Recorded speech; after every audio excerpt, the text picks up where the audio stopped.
तो इस वक्त दरभंगा के हम जाले विधानसभा क्षेत्र में मौजूद हैं। यहाँ के एक इंटीरियर गांव में काफ़ी लंबा सफ़र तय करके आए हैं मशकूर उस्मानी साहब से मिलने के लिए। ये एक ज़माने में कांग्रेस पार्टी के कैंडिडेट हुआ करते थे और अब की बार जो है वो आज़ाद लड़ रहे हैं। आप आज़ाद हैं वाकई? मैं पहले भी आज़ाद था, आज भी आज़ाद हूँ और कल भी आज़ाद रहूँगा। इस देश का हर एक नागरिक आज़ाद है।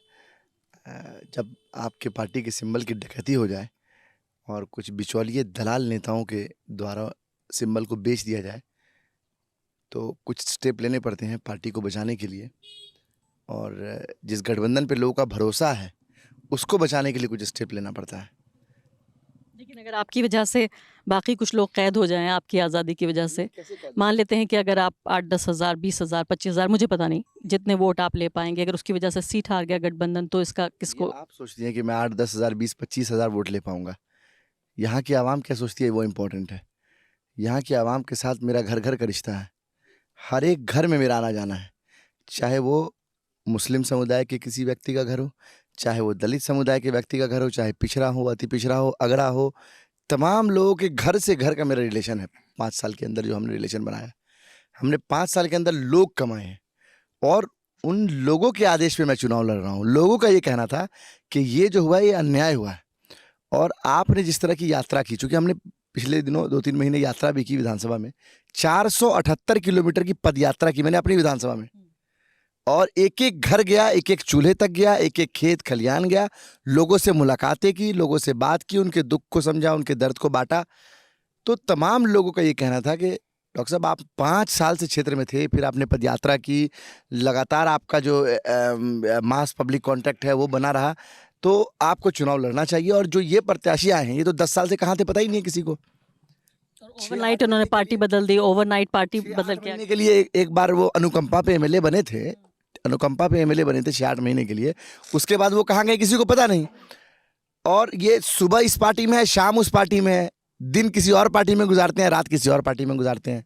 जब ये नॉमिनेशन कर रहे होते हैं तो आरजेडी के प्रवक्ता होते हैं, जब नॉमिनेशन करके बाहर निकलते हैं तो बोलते हैं मैंने कांग्रेस के सिंबल पे नॉमिनेशन किया, शाम में कांग्रेस की सत्ता लेते हैं। मशकूर साहब, आपकी बात से मैं बिल्कुल अग्री करती हूँ और मैं भी, मेरी ख्वाहिश थी कि आपके जैसा यंग प्रॉमिसिंग मैन, और खासकर अलीगढ़ मुस्लिम यूनिवर्सिटी से हैं आप, कि आप जीतते और आप इस इलाके को रिप्रेजेंट करते। लेकिन अभी जो सूरत हाल है उसके मद्देनज़र आपको लगता है कि एक उर्दू में एक शब्द होता है हिकमत, यानी स्ट्रेटजी के तहत, क्या आपको ज़रूरी नहीं लगता था कि इस वक्त सपोर्ट आप दे देते? स्ट्रेटजी के तहत ही मैं चुनाव लड़ रहा हूँ, क्योंकि मुझे मालूम है कि वो क्षेत्र में थे नहीं।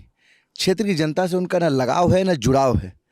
और जिस तरह से पिछले चुनाव में, 2020 के चुनाव में, उन्होंने पूरे मुस्लिम कम्युनिटी के खिलाफ जो बातें कही, पाकिस्तानी, आतंकवादी, जिन्नावादी, न जाने क्या क्या, वो that is on the record, वो आप चेक कर सकते हो, शायद आपके चैनल पे भी चलाओ। इसके कहने के बाद एटलीस्ट माइनॉरिटी कम्युनिटी तो उनको वोट नहीं करेगी ना। साफ तौर पे मुस्लिम कम्युनिटी ने कह दिया कि हम ऐसे एंटी मुस्लिम व्यक्ति को वोट नहीं करेंगे। ऐसा नहीं है, आप उन्हें एंटी मुस्लिम कह रहे हैं? बिल्कुल he is anti Muslim, that is on record. आप वीडियो देखो ना, उसके बाद आपको मालूम चलेगा कि उन्होंने ये कहा, माइनॉरिटी कम्युनिटी के तमाम लोगों ने, कि ऐसे एंटी मुस्लिम व्यक्ति को हम वोट नहीं कर सकते। आपको नहीं दिया, किसी और हिंदू भाई को दे दिया होता, किसी को भी दे दिया होता। यहाँ हमारे वकील यादव जी बैठे हुए हैं, सीनियर राजद के सिपाही हैं, गठबंधन के मजबूत सिपाही हैं, उनको दे दिया होता। आपसे पहले मैंने उनका भी इंटरव्यू किया था, वो कह रहे थे वो आपसे हमदर्दी रखते हैं और वो आपके लिए कैंपेन भी करने आते हैं अगर वो कैंडिडेट नहीं होते, और आपसे अपील कैंपेन करने आते और वो कह रहे हैं कि आपसे 2020 में उन्होंने मेरे लिए यही कैंपेन किया कि मैं पाकिस्तानी हूँ, पूरी मुस्लिम समुदाय जो है वो आतंकवादी है, वही पाकिस्तानी है। ठीक है, अगर आप बोलेंगे तो आपको मैं वीडियो दिखा दूँ, अभी दिखा दूँ अच्छा, वीडियो। वो ये कह रहे थे आपसे अपील कर रहे हैं वो कि अगर आप विड्रॉ उनसे अपील कर रहा हूँ कि वो विड्रॉ करें। मैं उनसे अपील कर रहा हूँ कि वो विड्रॉ करें, चूंकि वो जीत नहीं रहे चुनाव।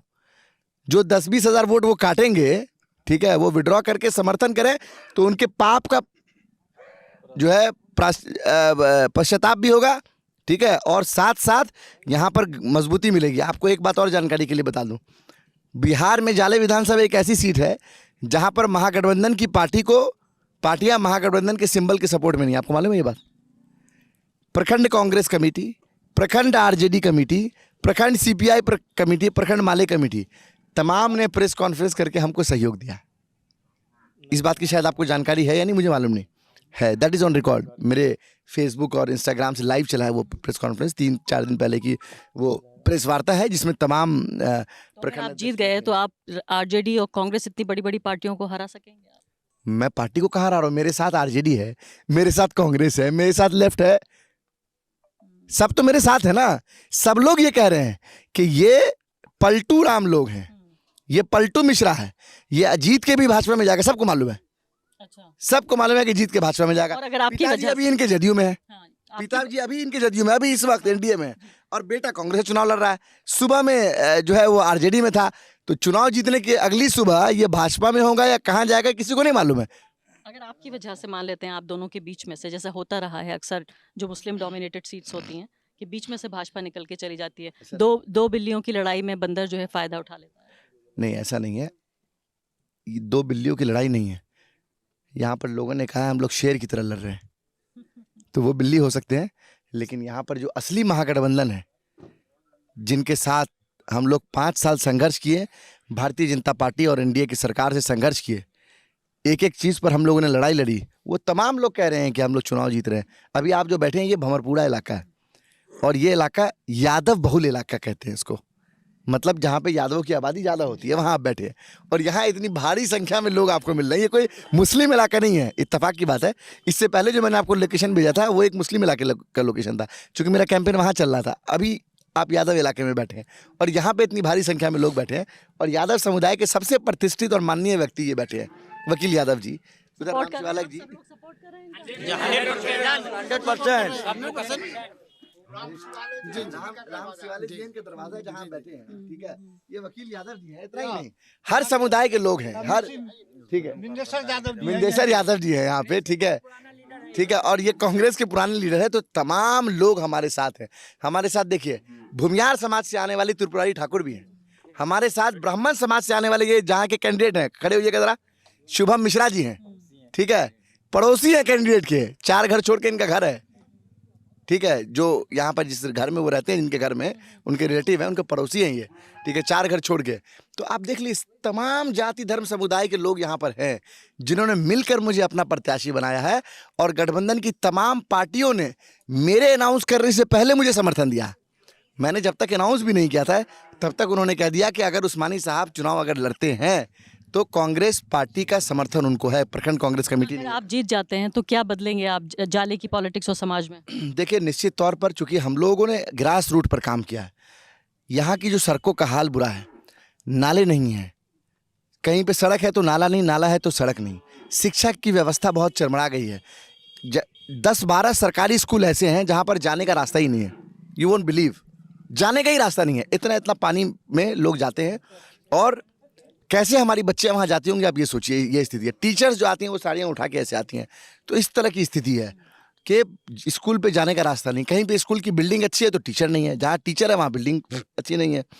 तो ये स्कूलों की समस्या है। सरकारी स्कूलों को बेहतर किया जाएगा, उन तक बच्चों की पहुँच को बेहतर बनाया जाएगा। जो सरकारी अस्पताल हैं, उन सरकारी अस्पतालों का हाल ये है, चाहे वो हेल्थ सेंटर हो, प्राइमरी हेल्थ सेंटर हो, एपीएचसी हो, ये तमाम जो अस्पताल हैं ये सब बंद पड़े हुए हैं। किसी में डॉक्टर नहीं आते, किसी में दवाई नहीं है, किसी में नर्सिंग स्टाफ नहीं है, और जाले का जो रेफरल हॉस्पिटल हुआ करता था उसको डिग्रेड करके उसको हेल्थ सेंटर बना दिया गया। तो मतलब जहाँ पर मंत्री होने के बाद कुछ अपग्रेडेशन होता, वहाँ पे डिग्रेड हो गया। सिर्फ बिल्डिंग बनी, बिल्डिंग इसलिए 6-8 करोड़ की बिल्डिंग बनी, बिल्डिंग इसलिए बनी क्योंकि 30% कमीशन फिक्स होता है। या मेरे पास समाप्त हो गया। बहुत बहुत शुक्रिया आपका, और आपको बहुत शुभकामनाएं, आपके लिए best wishes. Thank you so much for coming and covering the election.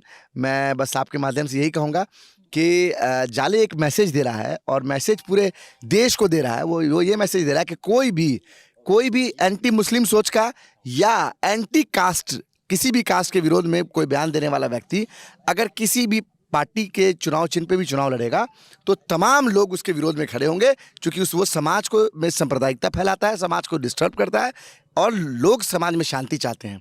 इसीलिए लोग उन लोगों के साथ खड़े होंगे जो समाज में सौहार्द वातावरण चाहते हैं, शांति देना चाहते हैं, समाज की उन्नति और प्रगति की बात करना चाहते हैं। जाले की जनता 14 नवंबर को ये मैसेज पूरे देश को देने जा रही है। बहुत बहुत शुक्रिया। जिंदाबाद जिंदाबाद जिंदाबाद।